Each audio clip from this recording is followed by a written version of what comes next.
Hello everyone. तो आपका next topic है अभी शिफ्ट इन डिमांड कर्व। हमने पहले पढ़ा था मूवमेंट अलोंग डिमांड कर्व, जिसमें हमने क्या पढ़ा था कि जो आपकी डिमांड कर्व है वो चेंज शिफ्ट हो जाती है, मतलब सॉरी मूवमेंट हो जाती है उस पर due to changing the price. अब हम पढ़ेंगे शिफ्ट इन डिमांड कर्व, जिसमें हम क्या पढ़ते हैं कि जो डिमांड है आपकी वो चेंज होती है but not due to the price but due to the other factors like change in income, change in preference. Okay okay. तो वो क्या कह रहा है इसमें, it occurs due to change in other factors then the price of the commodity, that is change in income, change in price of related goods etcetera.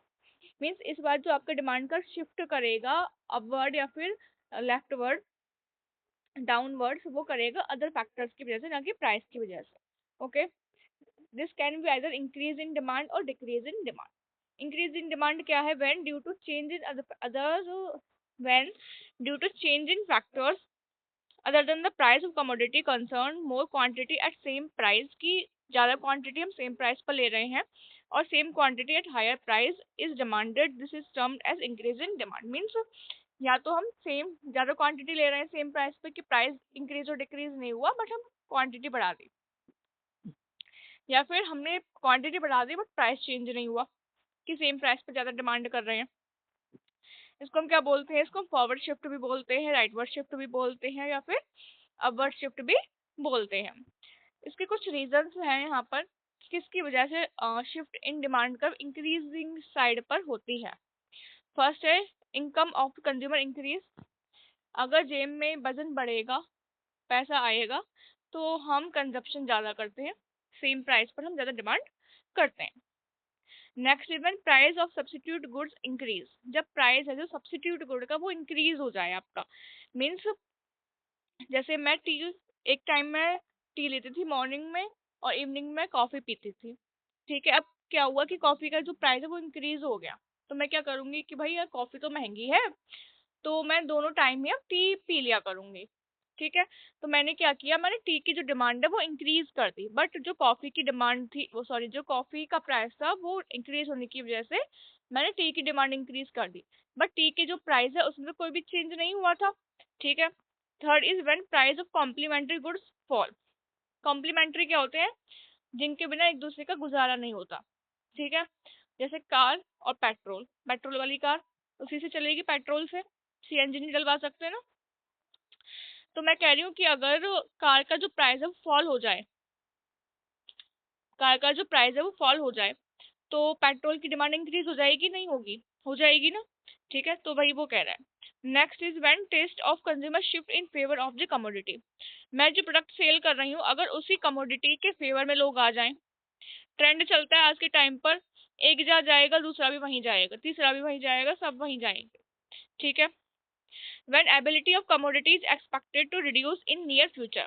जब हमें ये पता चल जाए कि भाई स्टॉक नहीं है अवेलेबल और हमें वो प्रोडक्ट चाहिए, तो हम क्या करते हैं कि भैया एक लेने आए थे लेकिन 10 दे दो, क्वांटिटी हमने इंक्रीज कर दी, डिमांड बढ़ा दी। ठीक है, देखो इसमें जो टेबल दी हुई है, दोनों टेबल में दो कंडीशन दिखाई गई हैं। पहले टेबल में दिखाया है कि जो प्राइस है वो सेम है, पहले भी 10 था बाद में भी 10 है, बट जो डिमांड है वो इंक्रीज हो गई, दैट मीन्स क्यों हुई, due to the other factors. ठीक है। सेकंड टेबल में क्या दिखाया है कि प्राइस इंक्रीज हो गया बट डिमांड नहीं घटी। हमने तो यही पढ़ा था लॉ ऑफ डिमांड में कि price increase demand decrease, but नहीं फॉलो हो रहा। क्यों, क्योंकि अदर फैक्टर्स का रिएक्शन आ रहा है। ठीक है, देखो अब इसमें डायग्राम है आपका, देखो मैं बताती हूँ आपको डायग्राम सिंपल। ओके, ये आपकी एक्स एक्सिस, ये आपकी वाई एक्सिस, ये आपकी वाई एक्सिस।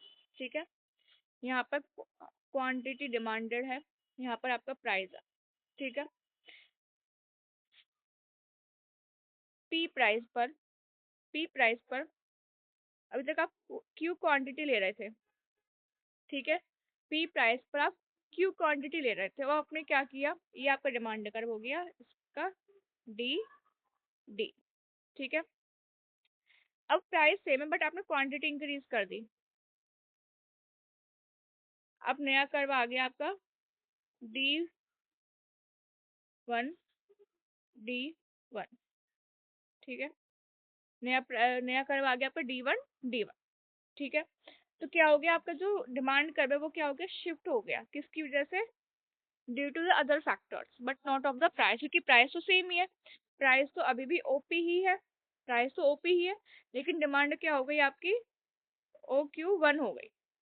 डिमांड पहले ओ क्यू थी, अब क्या हो गई, ओ क्यू वन हो गई। ठीक है, मीन्स अदर फैक्टर्स की वजह से जब आपकी डिमांड बढ़ जाए। ठीक है, फर्स्ट केस। अब हम पढ़ते हैं इसका सेकंड केस। सेकंड केस क्या कहता है आपसे, ये एक्स एक्सिस, ये वाई एक्सिस, ठीक है, सेम ये प्राइस, ये क्वांटिटी, डिमांड है। वहां पे हमने प्राइस चेंज नहीं किया था, हम यहाँ पर प्राइस चेंज करेंगे। पहले पी प्राइस पर क्यू क्वांटिटी थी, ठीक है, ओ पी प्राइस है, ओ क्यू क्वांटिटी है, प्राइस बढ़ गया, पी वन हो गया, और क्वांटिटी सेम है। पहले भी क्यू ले रहे थे और अभी भी क्यू ले रहे हो, पहले डिमांड कर्व ये था आपका डी डी, अब डिमांड कर्व क्या हो गया, D one D one, shift हो गया शिफ्ट। तो क्या है कि प्राइस बढ़ा बट क्वांटिटी सेम ही है, अपवर्ड शिफ्ट हुआ बट क्वांटिटी सेम रही, उसी सेम क्वांटिटी पर वो मूवमेंट कर गए। ठीक है, ओके, नेक्स्ट पे बढ़ते हैं।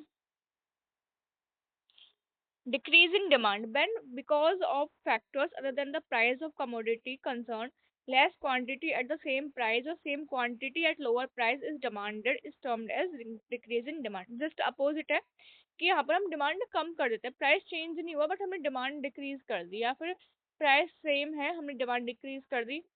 ठीक है, और हम क्या कर सकते हैं कि हाँ प्राइस कम हो गया, हमने क्वांटिटी नहीं बढ़ाई। ठीक, द डिमांड का shift toward new demand curve on its left और downward, it is also known as backward shift. इसके कुछ कॉजेज है, फॉल इन कंज्यूमर इनकम, पैसा कम होगा कंज्यूमर के पास तो ऑटोमेटिकली वो डिमांड घटा देगा भले से प्राइस सेम रहे। Fall in price of substitute, वो सब्सिट्यूट का जो प्राइस है अगर फॉल हो गया है तो उसकी जो डिमांड है वो उधर साइड शिफ्ट कर जाएगी। वही टी और कॉफी का एग्जांपल है, अगर कॉफी का प्राइस कम हो जाएगा तो मैं कॉफी को डिमांड ज्यादा करूंगी, टी को कम करूंगी। Rise in price of complement, अगर कॉम्प्लीमेंट का प्राइस बढ़ गया, कार के प्राइस बढ़ गए तो पेट्रोल के प्राइस सॉरी डिमांड ऑटोमेटिकली कम हो जाएगी। Next is changing taste away from the commodity, अगर अब लोगों को हमारा प्रोडक्ट पसंद आना बंद हो गया है तो डिमांड कम हो जाएगी। देखो इसमें भी एग्जांपल दिए हैं कि प्राइस सेम है फर्स्ट टेबल में बट डिमांड आपकी कम हो गई है, मतलब प्राइस का कोई इफेक्ट नहीं गया उस पर।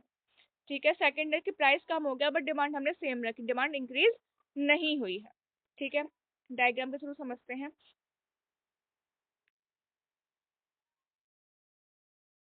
ओके, ये एक्स एक्सिस, ये वाई एक्सिस है आपकी।